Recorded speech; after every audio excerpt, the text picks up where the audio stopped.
I just got my dowel cutter in from Amazon this morning. I've seen some reviews on this and I thought I'd try it out. So far I'm having some issues. I'll go over those with you. So right now I have it on 7/16 to get down to a 3/8 inch. So this is the dowel that I'm cutting here. Where is it? Yeah, here it is. So here's the dowel I'm cutting, and it's 1/64 over 7/16. When I go to the hole now,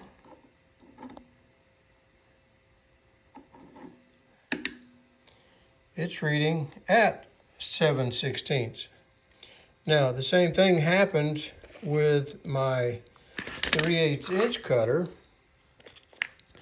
This is a pretty rough piece of wood, but the cutter just doesn't seem to be sharp enough. It's breaking out a lot of fibers in here. What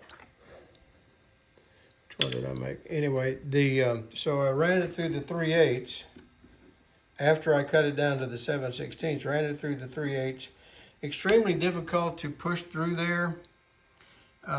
And once again, the finished dowel was 1/64 greater than 3/8. And even though I was using some beeswax to kind of wax up that little spot in there, it wasn't enough. I've burned through 2 batteries on my drill press. I mean, on my drill already, getting them sharpened up because of the tension. In fact, so I've had this off for a while, and this housing right here is still pretty hot to the touch. So there's a lot of friction going on in here, and I think it's because the blade is not set right, and it's a set screw, so you can't really adjust it. It's not set right to cut off that extra 1/64. Here's my 3/8 inch dowel that I just made. So my step was first to cut the square blank down to 7/16, then cut it down to 3/8. But it was under such pressure as it went through the little dowel jig right here that it wound up breaking my dowel. And part of that reason is it's a 1/64 over 3/8, which is the same issue I had cutting the 7/16. It was 1/64 over 7/16. So that 1/64 is really causing a lot of friction inside this unit, and enough that it's burned through 2 of my batteries on my Makita drill. 2 of my batteries, and enough pressure here that it broke my dowel. So, I don't know, my opinion is not too high of this right now. As an update here on this doweling jig, I made a few changes, and this is coming out a lot closer. That measurement there, not. It's coming out closer to the 3/8 I'm looking for. So a little bit more adjustment, but here's what I did.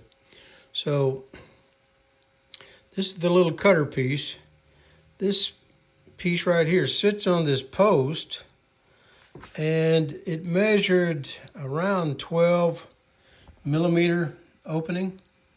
And so I cut this a little wider with a 12.5 millimeter, and cut this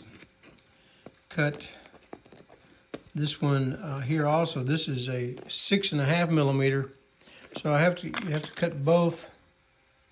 The hole that goes around the post, and the hole that the hole that accepts the lock nut. By cutting those bigger, I'm able to work this. Can you see it? It's moving up and down ever so slightly there. And so when I move it up, I can now lock it in place, and I got a little bit better result. So if I'm not there yet, I think I will maybe cut this to 13 millimeters, the big hole, so I can move it. Sorry about that. This big hole, maybe move it to 13 and this to 7, and that way I can have quite a bit of leeway and maybe get this thing dialed right in.